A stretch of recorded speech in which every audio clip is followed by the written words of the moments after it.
Hi friends, బాగున్నారా? చూసారా, వర్షం పడుతుంది, మాకు పెద్ద వర్షం.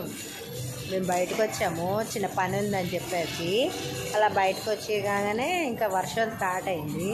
మీకు కూడా తాజాగా వర్షాన్ని చూపిద్దామని చెప్పేసి ఇంకా ఈ వర్షంలో ఏంటంటే వేడివేడి బిర్యానీ తినాలనిపిస్తుంది. బిర్యానీ తిన్నాక తప్పకుండా మీకు వీడియో పెడతాను.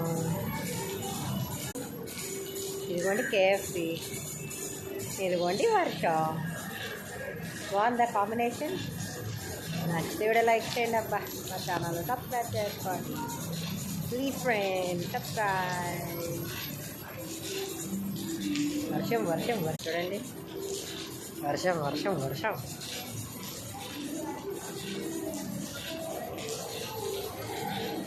మాల్కి వచ్చాము, అంటే పని అయిపోయింది, అలా మాల్కి వచ్చాము. వచ్చేసరికి వర్షం మొదలైంది. ఇంకేముంది, దీంట్లో వేడి వేడి బిర్యానీ తింటాం. మీకు వీడియో